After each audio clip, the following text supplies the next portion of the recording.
Big news hit UK for women last week. The top courts, in fact, 5 judges, unanimously ruled that a woman is a woman as determined by sex. But then there was Canada.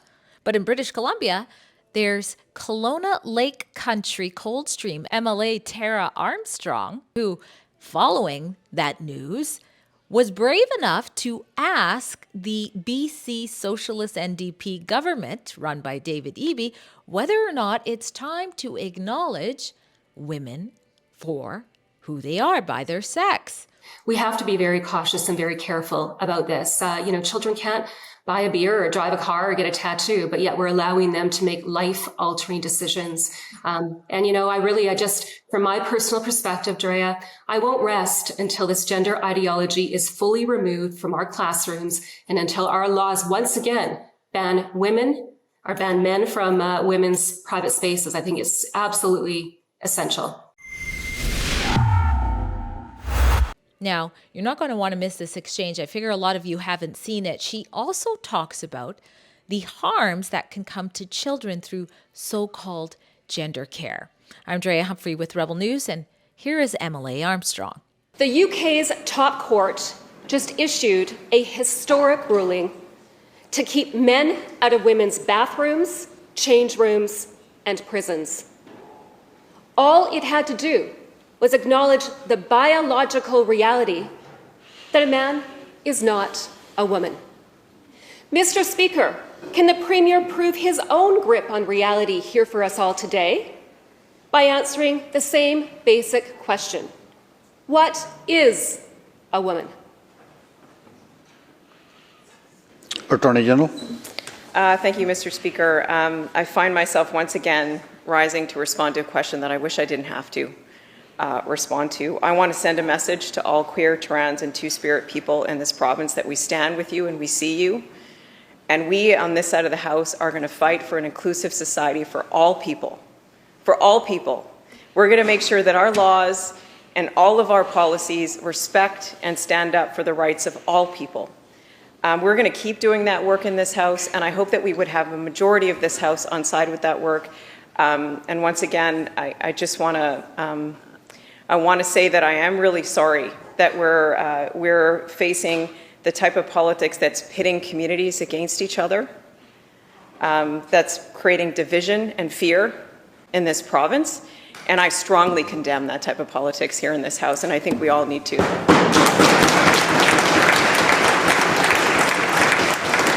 And MLA Armstrong joins us now. Thanks for being on Rebel News. Thanks for having me, Drea. Now, you would think it's common sense, but it isn't, especially in 2025. But yet we don't see politicians raising the obvious concerns when it comes to sex-based spaces or children protection. So what made you ask those questions?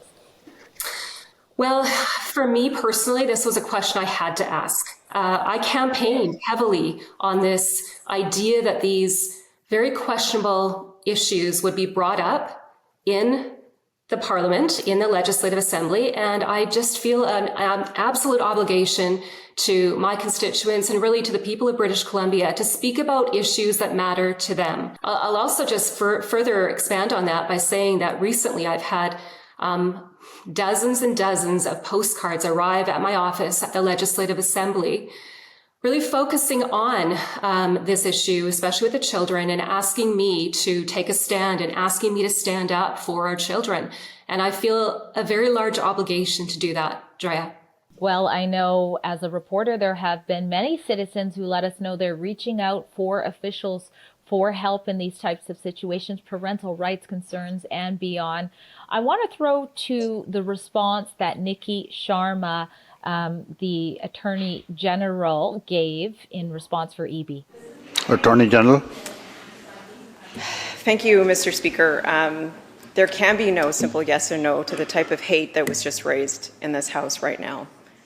The type of hate that seeks to deny an identity of people and seeks to create this cloud of fear and mistrust and misinformation about what that identity is in this province.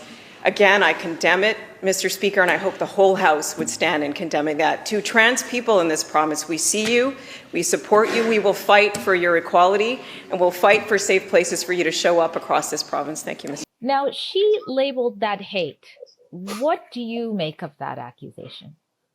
I mean, that's as far from hate as there can possibly be. You know, when you think about it, how can our Attorney General protect the rights of women if she can't even tell us what a woman is? Nikki Sharma, by making those statements, she's not standing up for half the population. 50% of us approximately are women. And so she, in that statement, is really standing up for men. Men should not be allowed to enter the safe spaces of women. And we do have to take a stand for that. And for her to quantify me wanting to protect the rights of women as hateful, you know, really no words.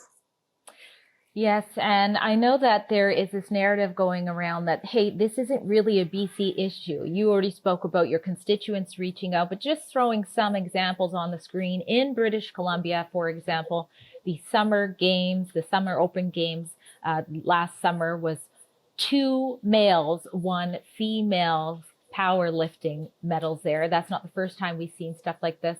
We had a Nanaimo mom be told she better shut her mouth or the police will be called because she caught a male peeping under the stall. He was dressed like a woman and she was made out to be the bad guy.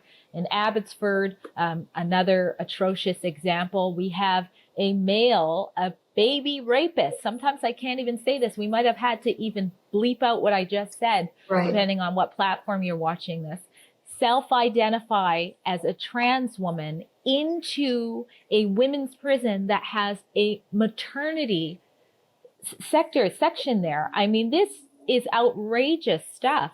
But here you are being accused of hate in the legislature for raising a very important issue. Something else that you raised, which was very bold and very fitting, is you drew attention to what I call a serial child transitioner. This is a psychologist, goes by the name of Wallace Wong, and takes great pride in being part of the system that has helped transition 1,000 children. And let's hear what some of the advice to the kids is that he's given. Always tell the parents that, like, it's okay to tell your 3 years old about transgender issues. They always say, oh, they're too young to know. They're too young to talk about sex. I'm afraid that we talk about it, they will really become transgender, right? I wish it was that easy, but it is not. But it's okay to let them know that, tell them to, like, as long as you use a language and a content that fit the kids' developmental stage. And so good to say anything. Talk about sex, talk about gender, all those things is a good lesson for the kids to learn. But use the language and the content that fit their developmental stage. That will be the key. That audio of the suggestion to hate, say you're going to commit suicide if you don't get your own way here. As an elected official, you brought that to the attention of the legislature, and yes, they still condemn. Member supplemental. The member may deflect on what a woman is, but perhaps we'll rise to answer my next question about a man, a psychologist who reportedly works for the Ministry of Children and Families. This individual bragged about transitioning 1,000 children, half of whom were in government care, and some as young as a mere 3 years old. The same person is on record coaching kids to threaten suicide to access harmful and irreversible gender transition procedures. So my next question is actually very simple. It really is just a yes or a no answer. Will this Premier finally ban the brainwashing, sterilization, and mutilation of our precious children by these so-called medical professionals? Yes. What does that feel like? It's very, very disturbing, is what it is. We need to address these issues, whether they're delicate issues and challenging issues. That is my job As an MLA, it is my job to bring attention to the issues that matter to people. And when you do have an individual like this that is alleged to have done the things he has done, we have to bring this to the attention of people in this province, because if we don't, who are we as elected officials? It's just super disturbing to me, and it's very upsetting that we have to go down this path with people, and explain who these people are. But again, I think it's incumbent upon us in leadership roles to do that. Well, I have to say thanks on behalf of the many people whose stories we've covered. I know they're going to be appreciative of this. But what's next? What can be next? You're raising an important issue. We have the response on the record. What can citizens do other than try to be heard from the very few, maybe even lone MLAs that will represent them? Right. And I just want to make another point about that too, Drea, as we move on in the discussion. But, this is one individual, one doctor that we're discussing here today. But I think another really important question to ask is, who else is hired by the BC government? Who else is potentially offering these types of words of wisdom to young people? So again, maybe another important question that needs to be asked. But I think for what's next is people in this province need to understand that their MLAs, their members of parliament are there to represent them. So I think people should be reaching out to their elected representatives and telling them what they think of how things are going in the province and what they need to do to better serve them. So I think as we move forward, people need to be, number one, aware of it, and number two, reach out to people that should be listening to their concerns. And another thing, again, following the Cass report, the UK has effectively banned puberty blockers and cross-sex hormones for minors. The reason they did this, Drea, I think it's important to point this out, is because there was no solid evidence that they alleviated these underlying mental distress issues that these children had. And there were and are clear physical harms that happen to children having this procedure done. And that includes potential for these young people to be sterilized. So I think that we have to look at this as an issue that, while sensitive, has to be addressed. And it also, in many ways, will set the stage for other, irreversible procedures, perhaps, that these children want to participate in, which, again, are being performed on minors here in this province. So I think it is important to understand that. Absolutely. I'll link the Cass review in the written article for this report below for those of you who haven't seen it. It was very comprehensive. The mainstream media completely ignored it. They are totally complicit in why this is even a debate. Mm-hmm. And like you said, it pointed out that there is no, it pointed out beyond the whole we don't know.